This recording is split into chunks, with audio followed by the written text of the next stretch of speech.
মঞ্চে জেলা উপজেলা ইউনিয়ন ওয়ার্ড পর্যায়ের সমস্ত অঙ্গ সহযোগী সংগঠনের নেতৃবৃন্দ আমরা চাই এই দেশে কোনোদিন ফ্যাসিবাদের উৎপত্তি এবং উৎপাত হোক। যদি না চাই তাহলে বাংলাদেশের শক্তিশালী গণতান্ত্রিক কাঠামো আমাদের নির্মাণ করতে হবে এবং সেই জন্য আমরা আহ্বান জানাচ্ছি, বাংলাদেশের পক্ষের শক্তি হচ্ছে বাংলাদেশ জাতীয়তাবাদী দল বিএনপি। আমরা বিএনপিকে সমর্থন করি।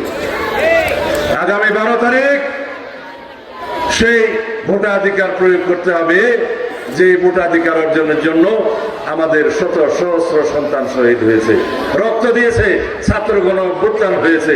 তাদের আকাঙ্ক্ষা ছিল একটি গণতান্ত্রিক বাংলাদেশ, বৈষম্যহীন বাংলাদেশ, শক্তিশালী একটি রাষ্ট্রীয় কাঠামো এবং সুশাসনের বাংলাদেশ, যেই বাংলাদেশে সবারই মানবিক মর্যাদা থাকবে।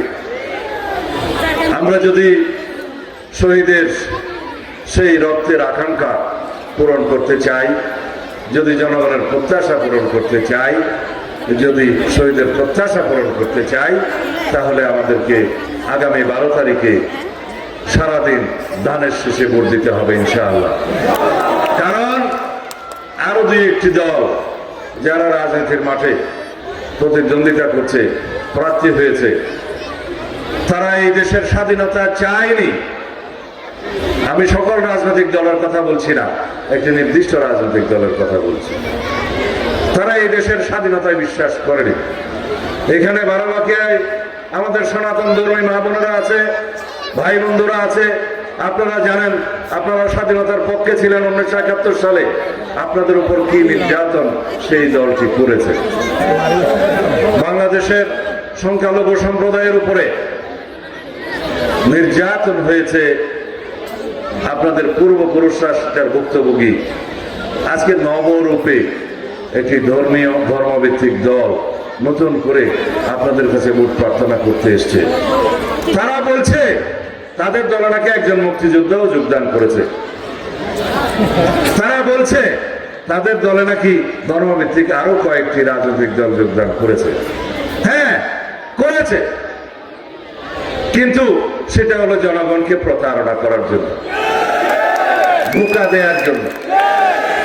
আমাদের পুরো দলটাই তো মুক্তিযুদ্ধের মহানায়কের প্রতিষ্ঠিত দল।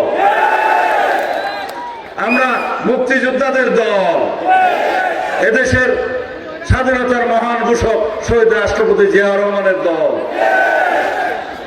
শহীদ রাষ্ট্রপতি জিয়াউর রহমান এদেশের স্বাধীনতার ঘোষণা করলেন, সম্মুখ সমরে অংশগ্রহণ করলেন, এদেশের স্বাধীনতা অর্জন করলেন।